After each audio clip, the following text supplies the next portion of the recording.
Hello, my name is Isabel Iniguez, and today I will be talking about oppositional defiant disorder.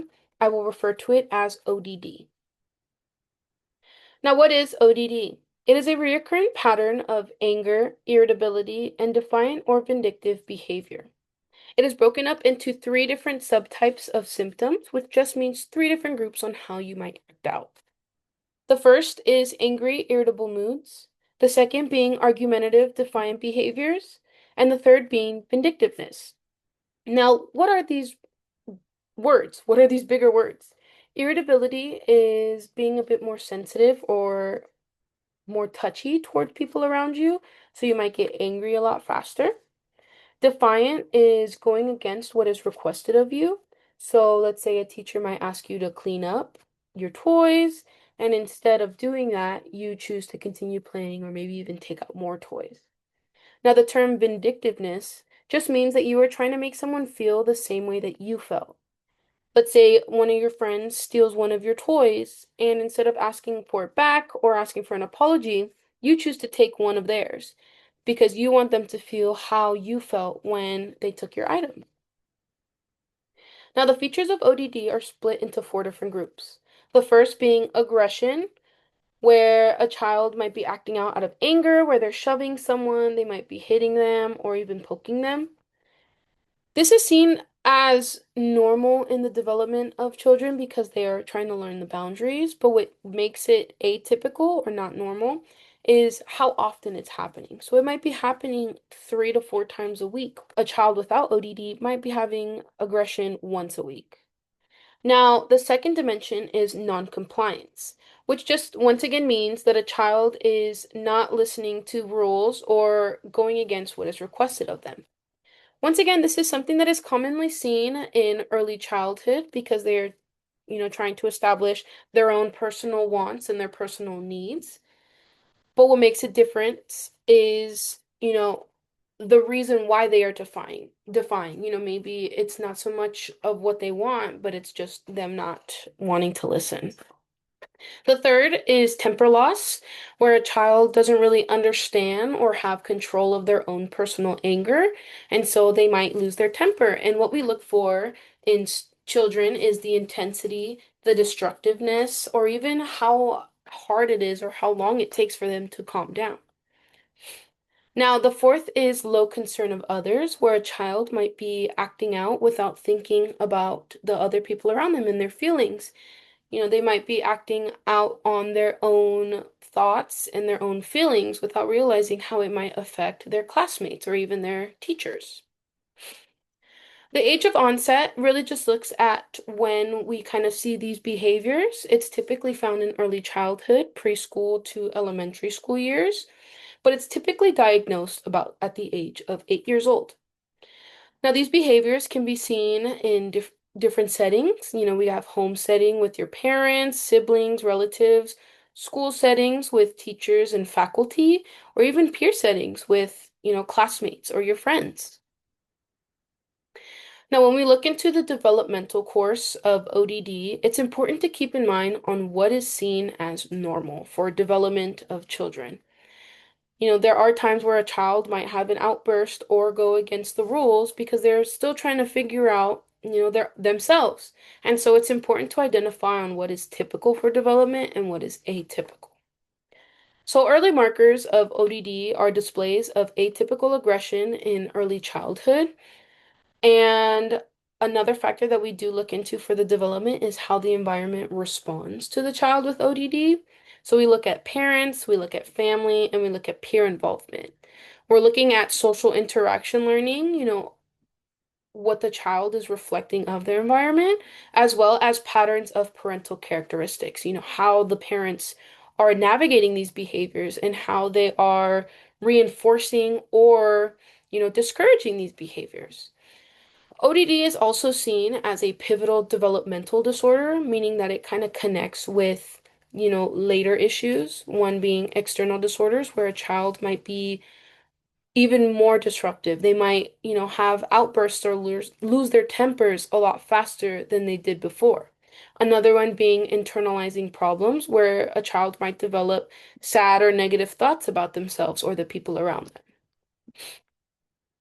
Now, why is it important for us to be aware of what ODD is and how it could affect children?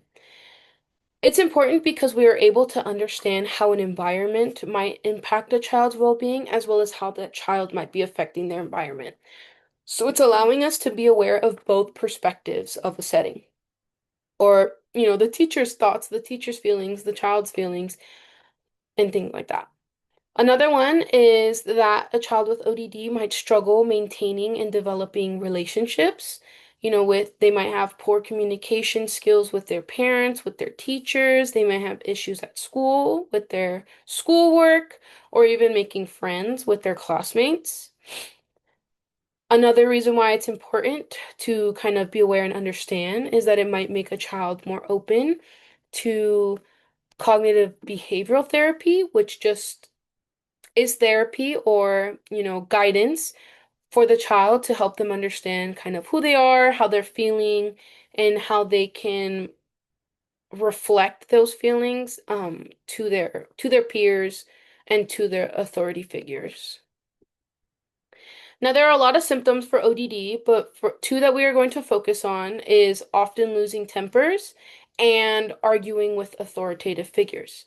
So first, losing temper, once again goes back to how often it's happening, the intensity of their temper tantrums, and how frequent and how stable is it? Like, is it getting any better? Are they screaming more? Are they screaming less? And so a symptom is that the screaming or the intensity gets worse and that it happens a lot more often.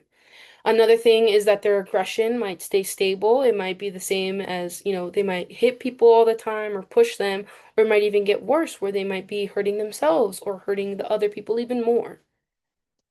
The second symptom, is where a child once again goes against what is requested of them. Maybe the teacher has rules and requests of the child, and in addition to ignoring these requests and the teacher or their parents, they are openly communicating why they are, going against the teachers or their requests. They are, they say headstrong, which just means that they um they aren't hesitating in sharing, how they feel about a situation, why it upsets them, why they don't agree with it.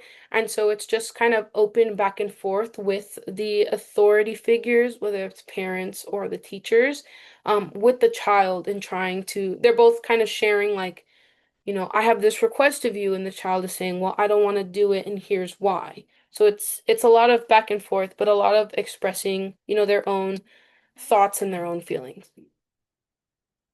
Now, many skills or interventions, the first one being cognitive behavioral therapy, CBT, as I mentioned before. The two key factors is that it's teaching a child emotion regulation and problem-solving abilities. So it's helping a child identify their anger and how they can use different coping mechanisms or different kind of ways to calm themselves down in order to kind of handle and understand, their triggers for their anger or for their responses. Another thing that it helps with is collaborative problem solving, which just means that a child works with authority figures, their parents, their teachers, on how to identify their triggers and how they can properly respond to them instead of allowing their temper to kind of be lost. So they kind of figure out how to navigate those feelings.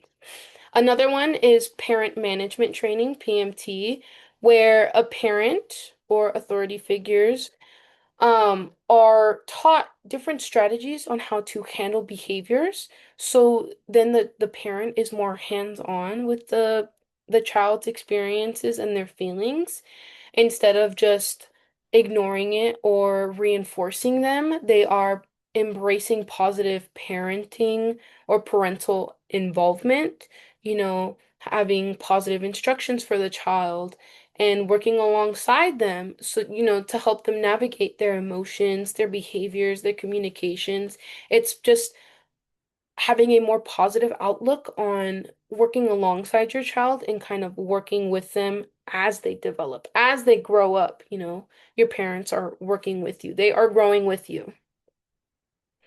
Now, resources, community resources, we have SNAP, which is called Stop Now and Plan. In this program, children work with their parents to learn social emotional skills where they are pausing, they're stopping, they're recognizing their feelings, their thoughts, and connecting it back to how they are responding. And they are social problem solving. So they are figuring out ways that they can express maybe their anger or their feelings of upset in a way that doesn't affect the well-being of themselves and people around them. Now, apart from working alongside with their parents, a child with ODD is also being taught the skills of emotional regulation, so they'll be able to better understand their own feelings and also making connections between their body's responses, so maybe their aggression, with their thoughts. The second resource is the Early Risers program. So what this is a risk reduction or a protection enhancement. So what it does is it's trying to help the child stop from developing, disruptive behaviors and allow them to find these coping mechanisms at an earlier stage. So this program or resource focuses on four different domains. Academic competence, so just helping the child understand kind of the school setting and even the teachers understanding the child's behaviors and their feelings. Behavioral self-regulation, once again, emotional regulation, allowing the child to understand themselves. Social competence, understanding social norms, having a bit more empathy towards one another, and just being able to learn about the people around you, as well as parent investment in child. Once again, positive parental involvement and everything like that. So this program is embedded into the child's life, into their different settings, their home settings, school settings, and it's just allowing and providing additional guidance for the child to navigate their own personal feelings as well as the feelings and thoughts and just, desires of people around them.